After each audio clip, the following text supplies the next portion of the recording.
Hello. My name is Robert Morgan, and I'm a game writer and a narrative designer, whatever that is. So this is chapter 2 of a series on game stories and why they work, why they often don't work, and how they're different to other literatures. I studied English literature at university, and I barely managed to convince my professors to let me write a paper on discourse on the internet, let alone even bringing up the idea of writing about games, or talking about games, or thinking about games. But also, when I told my professors a few years later that I was a game writer, they might have looked at me like, I had just told them that I'd gone off and decided to become a weed entrepreneur. But, just as a moment of schadenfreude, just to enjoy it, when a few years later I then went to a class reunion, I was not only the only one out of my graduating class of 17 who was a professional writer, but I was also the only one out of my graduating class of 17 who had a job. Our flourishing and notoriously recession-proof industry / art form has been good to me, and it's been good to us, by and large, with all its problems. It's proved more stable and rewarding than literature might have, and all of my mates who graduated with me, who decided to go and write their novels in an attic somewhere and starve like you authentically should have, might feel like they can look down on me, but the starvation has stunted their growth, so it's actually getting harder and harder. And I also get to turn all the terminology that I learned in literature to good use talking about games. As I said last month, the point of this grand adventure is trying to put names to some of the things that we see in game stories, some good, some bad, things that we see all the time and don't really have names for. Because there's a corpus of these terms in literature, because people who study literature are very self-important, but also because it's been around a long time. Although these terms are very boring, they give us like a technical palette to talk about how literary effects work, without simply going, oh right, yeah, it's like that moment in that Harold Pinter play where the playwright invokes the crushing boredom of middle-class life. No, not that one. No, not that one. No, not that one. No, not that one. No, not that one. No, not that one. Regardless, we have a lot of these things that we're quite familiar with in games, and if you spend as much time on TV tropes as I do, then you'll know that we talk about these things as cliches, as familiar elements all the time. The problem is, usually when we talk about the things that happen in games in generic terms, we're talking about what happens, not about how it works and why it makes us feel the way it does. But if we're going to preserve games as a base of knowledge, not just as like a checklist to see how authentic a gamer you are, we have to be able to talk about how they work and why they worked and why they didn't work, and not continually ask people to just go back and play games, because then they'll understand what this game is doing, because it's just like that moment in that previous game. And because I don't want to come up with a whole list of technical shibboleths to check to see what level of understanding your game knowledge is at, I decided to put it in the dominant media of our times. And that brings us to this. Episode 2, Mimesis. How many people were here for the last one? Oh, okay, cool. Right, what is this word? It's from the Greek, as many of our technical literary terms are. Its root is in to imitate. So basically it starts with Plato. Plato used it to describe how poets and playwrights can only imitate the really true truth of things. Imitatio, mimesis. And acting, performance, poetry can never attain real truth the way that philosophers can. So it was utterly lost on Plato why playwrights got all the money and all of the attention and all of the attractive boys or girls, and Plato still had to wash his own toga.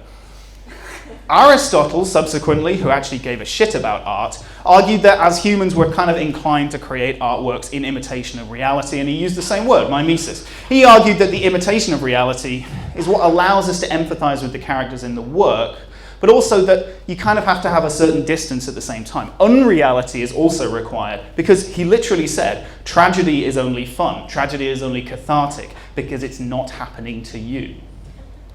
So the artist's responsibility is to maintain a tension between the sense of imitation and the sense of unreality.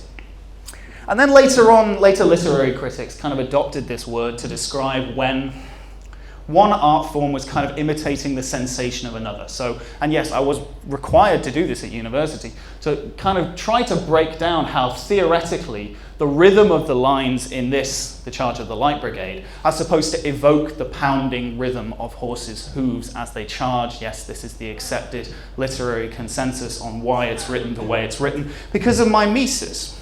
It's a kind of synesthesia of how one art form can invoke the sensations and experiences of the semi-reality that they're depicting. Now, what I'm not talking about is simulation. And there's thousands and thousands of people and millions of dollars involved in making our simulations more sensory. And although that's exciting in its way, it's not what I'm talking about today, because I want to talk about how the content of a game, the narrative, the text, can imitate and invoke the sensations of the events it's trying to depict. And in ludology, I mean, it's not a new thing to apply this word to games. In ludology, it's sometimes used to describe where mechanics and narrative are working together well, and each one are in tune, but it's usually something as basic as there's a decent story explanation for why the mechanics work the way they do. There's a story explanation for why you only have 16 bullets in a clip. Like, that's a good example of mimesis as it's currently applied. I want to take that further and talk about those moments where the way that a game works, the way that it feels, the way it plays, supports the emotion and the narrative of the game to the point that there isn't really a distinction between the narrative and the gameplay and the feel and the play anymore. So what's an example in games? Well, games can create a pretty basic type of mimesis by withholding information. So if you've played L.A. Noire, Cole, the detective, doesn't know who the killer is for obvious reasons, because you're playing Cole and it's a mystery and you need to find out who the detective is. And so you are kind of sharing his experiences. But there's a false mimesis in this game too. The game tells you, for example, at the end of one of these interrogation sequences, the game tells you if you missed something, if you missed a piece of evidence, which obviously a real detective, that's information that they wouldn't have access to. So the cut scenes, the narrative, the story, and the mechanics are kind of fighting one another. It's a ludonarrative dissonance, and that term gets thrown around a lot, and this has been said about this game a lot, but I think there's also something more complicated going on here. So you have this palette of actions: truth, doubt, lie. Your actions, what you can choose to do in the interrogations. But what the buttons actually mean when you press them varies wildly. Again, this point has been made before. You can press doubt, thinking that you're just going to kind of probe and escalate a little bit, but instead suddenly you're yelling at an assault victim. And it makes no sense from a player's perspective, because that's not a decision that Cole, the detective, is making in ignorance. He knows what he's going to do, in theory, unless he's just a complete firebrand. But we're supposed to be Cole or be controlling Cole, so it doesn't make sense to make that he would do something that's completely unpredictable to us when we press the button.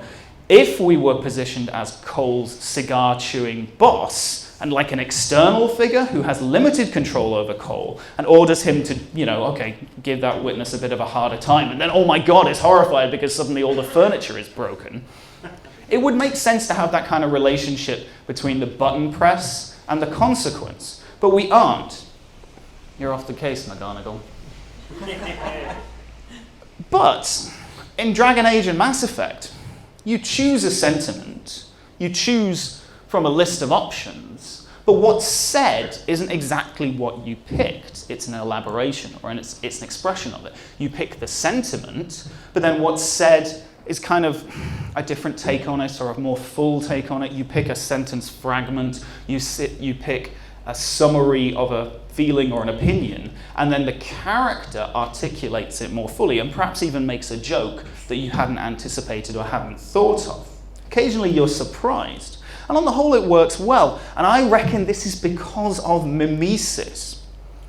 Because choosing how you feel about something and choosing what you say about something are two completely separate processes, in my personal experience. Dragon Age and Mass Effect, both, they give us control over one of these processes, deciding how you feel, deciding broadly what you're going to do, what attitude you're going to take, but not the other one, the phraseology, the how cool do you sound when you say it.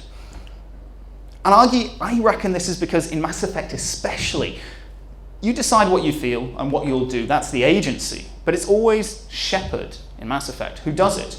It's always role-playing. It's my Shepard, not me. And if this is kind of slippery and hard to get hold of, it has to be said, from a writer's perspective, probably the reason that this whole mechanic where you pick something that's a summary and then you get an emotional expression, like a more full elaboration of the point, probably the reason it came about is solely so that you didn't have to read the line, laugh at the joke, and then pick it, and then listen to the character recite the line and probably not laugh at the joke again. It's tedious, but it's also bad mimesis, because in real life, we don't tend to think jokes to ourselves, giggle, and then speak them out loud again exactly the same, unless we're planning a talk, that is. Don't pity me.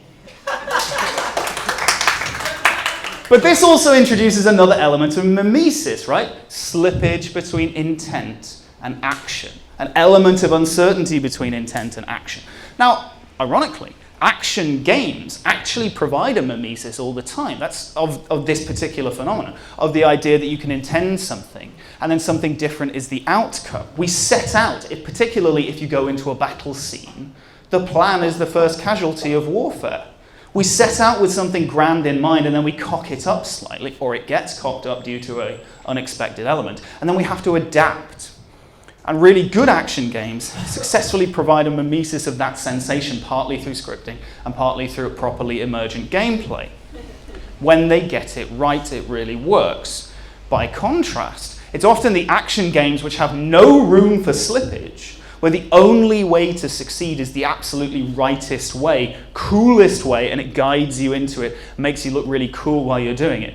Those feel least rewarding. Those are the games where we hear the complaint that the game plays itself. And obviously that charge can be leveled at Uncharted 2. It's a question of interpretation. But when in Dragon Age or Mass Effect we pick a line and then the character says something that is expressive of that line but not exactly what we knew we were going to say, we have the opportunity introduced to make mistakes, because that's how real life works. Having an unexpected line allows not just for slippage between player and protagonist, but slippage between intent and action in the same way. It allows mistakes to be revealed as we're making them, awkward statements, nervous laughs to be made as we're making them. And these things are a real rarity in protagonists, because the natural logic of most of the industry is that protagonists are supposed to be the coolest people in the room. And how tiresome does that get? The best game protagonists in their respective fields are usually flawed, they're human. But in many choice-driven games, the only human element is us, the player. The protagonist is there to be the perfect avatar of whatever we are choosing. Whatever our choice is in that moment, they're there to express and empower that choice. But that's not how life feels. It's just how empowerment fantasies feel. There's nothing inherently wrong with empowerment fantasies, but it's not the be-all, and I personally don't think it's the most interesting thing that games can do. And also, let's face it, that's part of what we're made to feel, because of the inherent weirdness and falseness of the whole paradigm of dialogue choice in the first place. The whole idea of having a piece of dialogue and picking what you're going to say and then saying it. It means that you spend this weird pre-decision phase in introspection, privately considering all the angles of a decision, and you internally process it and you take the time to work it out. And then the decision-making moment is this intersection in the middle. And then you see the consequences, and the consequences are in the public sphere. And that's part of, because most games want your decisions to seem consequential, because inconsequential decisions is a charge that can destroy a really good game. If a critic is able to say, but it didn't matter that I was the one who was playing it. If there's inconsequentiality introduced, that's usually perceived as bad design. But it also makes the hero, this center of agency, that makes them the most powerful figure in the room, whose decisions matter and who has a deliberate, decided influence on those around him. Because as Matt Bock has put it, many games basically act as entitlement simulators. But it also means that this dialogue choice paradigm that we're so used to It's a good structure for deciding who lives or dies, with the player making a considered choice. It's suitable for the courtroom. It's suitable for a grand choice about which species you're going to annihilate. But it's much less good for conversation, where we're much more likely to spend very little time considering what we're going to say, and more time in introspection and reflection about it afterwards. In real life, action usually precedes introspection in most of our experiences. And indeed, some psychological studies have indicated that a more accurate model of most of our psychological processes would be to say that our brains select an action on an unconscious level, and we then subsequently and rationally justify it to ourselves afterwards, which definitely explains a lot of my decisions at university, not least the decision to study English literature in the first place. But because that click dialogue choice is often our primary mode of having a consequential impact on the world, it tends to be constructed as a carefully considered choice that we have all the time in the world to make, because having unintended consequences to a decision is supposed to be bad design. That's what we're told. But then, as the great Meg Giant has said, there are perhaps worse things that games can be than unfair. Now, games sometimes try to make decisions feel more instant or feel more ambient, for instance, by having a really conversational tone or introducing timers to enforce a more instant, instinctive choice. But paradoxically, one of the best ways to make the weighting of decisions feel more like real conversation and less hero-centric is to have lots of inconsequentiality. One of the reasons that Meg's game 80 Days works so well is because it has thousands of choices. But the reason it has thousands of choices is that many of them do nothing. It works because they're fun choices and they're brilliantly written, and the fun is in the saying of them, not in observing the consequences playing out. And to me, that's a better mimesis of real conversation, because most people spend most conversation not listening to the other person, but deciding what they're going to say next. Now, those inconsequential consequences can be dismissed as cosmetic, if you like, but to do so also kind of dismisses most of our decisions in real life, and that's fine. If you're consciously entering the game you're choosing to play in order to have this possibility space where you have complete control over your environment, if what you want out of games is an entitlement simulator or an empowerment simulator, then fine. It is your decision. It's a touch fetishistic, in the same way that we might be a touch worried if someone said they liked playing shooters because you're not allowed to shoot people in real life. But after all, we're in the business of wish fulfillment, right? Or are we? Because the mimesis of decision making is, like it or not, kind of politically charged.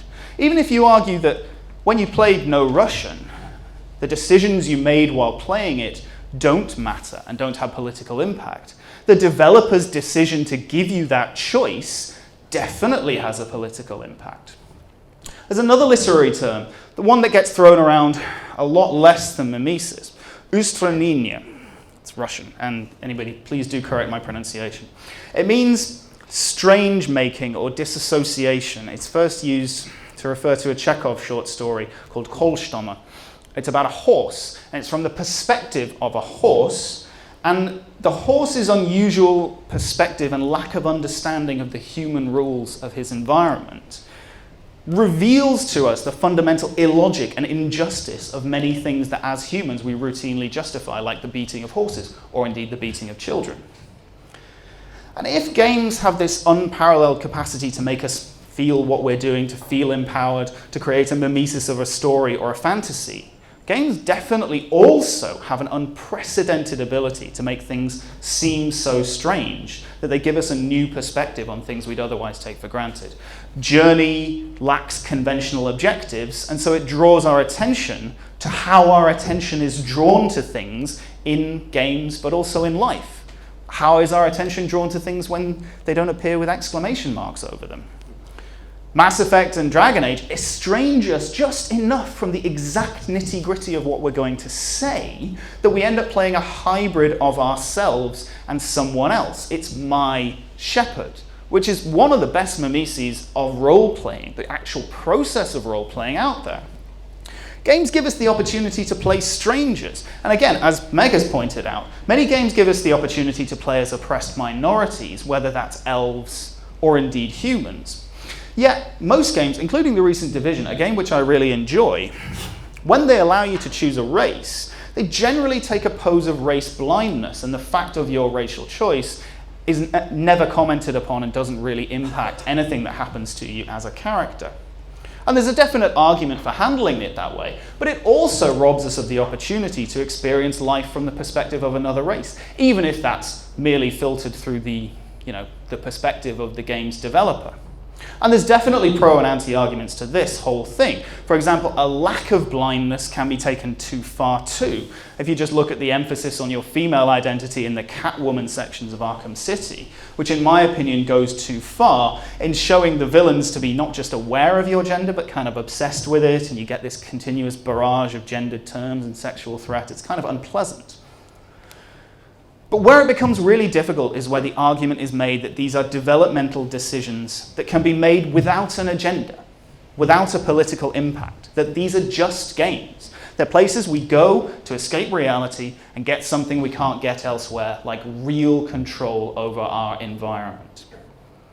And it's no wonder, if we assume that that's what games are supposed to be for, it's no wonder that our industry, our art form, has a little bit of a chip on its shoulder.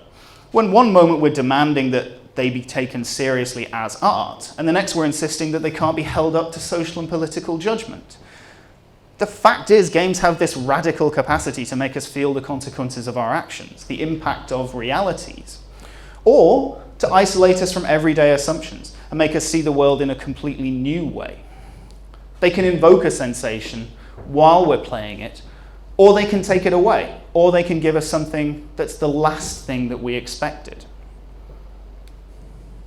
And if that doesn't make them inherently political, as inherently as much art as literature or sculpture or anything else, well, then I think we're just missing a trick somewhere. And that is my revenge on my English professors. That's where I want to leave it. Thank you very much.